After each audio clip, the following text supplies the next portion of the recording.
जब आप टीनेजर थे, आप में बहुत गुस्सा था जी। आप उस गुस्से की वजह के बारे में कहना चाहोगे कुछ? जी, मैं फ्रस्ट्रेटेड था क्योंकि मेरे पास पैसे नहीं थे।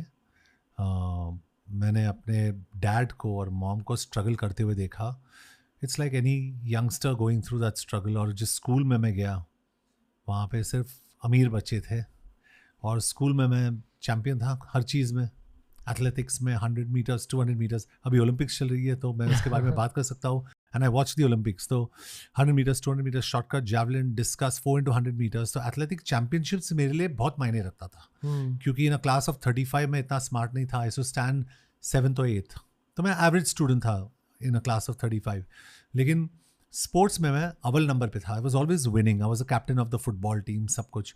लेकिन जब ये school was a great leveller. School में सब लोग एक ही थे।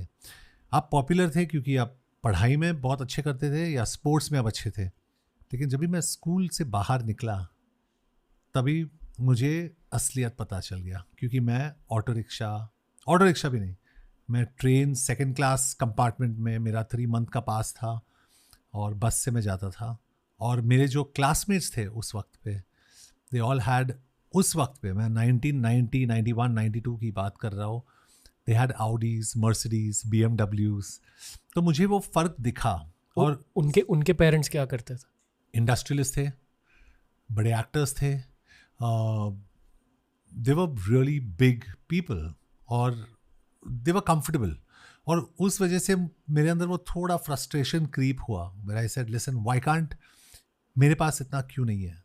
लेकिन रणवीर, मैं थोड़ा और आगे जाना चाहता हूँ जी। आज के तारीख में, when I am sitting in front of you, मैं ऊपर वाले का शुक्रगुजार हूँ कि मेरे पास वो नहीं था।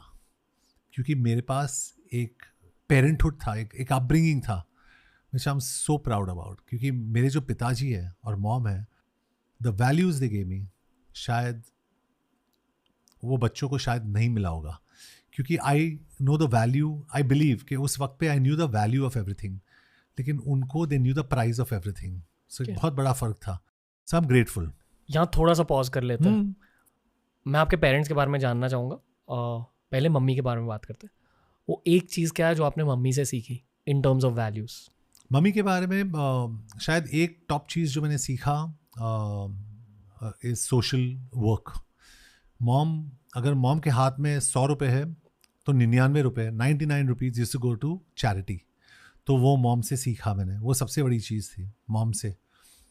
एक, I will say only one thing that from mom, मैंने ये सीखा कि जो आपके हाथ में आप दे दो, पब्लिक को दे दो, but don't make a noise about it, चुपके से दे दो।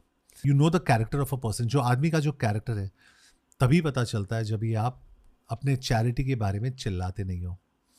सो you must keep it low. तो मैंने वही सीखा मॉम से। डैड से ईमानदारी। डैड ने लाइफ में किसी को रिश्वत नहीं दिया, किसी से रिश्वत नहीं लिया। डैड ने मुझे कहा कि अगर अब तुम भूखे भी मर रहे हो, don't be dishonest in life. तो डैड से मैंने वो सीखा, ईमानदारी। So one side there was charity, the other side there was honesty. तो ये दोनों मेरे लिए ये वैल्यूज़ बहुत मायने रखते हैं इन रियल लाइफ। क्योंकि जब भी आप ऐसे सिचुएशंस में आते हो, जैसे आज मैं हूँ इंडस्ट्री में, मेरा क्रेडिबिलिटी मेरे करियर से ज़्यादा इम्पॉर्टेंट है। रेपुटेशन एज एन क्रेडिबिलिटी, कि जॉन इब्राहिम ने किसी को अंडरकट नहीं किया। John Ibrahim was not dishonest, वो सही तरीके से काम करता है। He doesn't cheat anybody, time पे आता है, अपना काम करके वो निकल जाता है। You know, he doesn't waste anybody's time. तो ये छोटी छोटी चीज़ बहुत इंपॉर्टेंट होते हैं। पता है जॉन, शो के थ्रू मैं बहुत सारे एक्टर्स से मिला हूँ, बहुत सारे क्रिकेटर्स से मिला हूँ, पॉलिटिशियन से मिला हूँ। मैंने कभी भी किसी को आपकी बुराई करते हुए नहीं सुना है। और ये बहुत रेयर है। बहुत कम लोग ऐसे होते हैं जिनकी बुराई बिल्कुल नहीं होती। और ये मैं ऐसे ही नहीं कह रहा हूँ शो के लिए, सच में यही है। Like there is lot of love for you. शायद ये रेपुटेशन का कमाल है, पर किसी इंसान की एक एनर्जी भी होती है। आज मेरे बॉयज़ को आपकी एनर्जी पता चली है थोड़ी सी, पर जो एनर्जी ऑडियंस को फील हो रही है ना, एकदम रिलैक्स्ड, एकदम बिग ब्रदर टाइप, आप असलियत में वैसे ही हो। ये पहले से आप ऐसे ही थे, इतने ज़्यादा हम्बल। ये शायद आपका जो पारसी खून है आपके बॉडी में, उस वजह से है। आई थिंक क्योंकि मैं, I keep repeating this Ranveer, क्योंकि शायद आप मेरे साथ कनेक्ट कर सकते हो।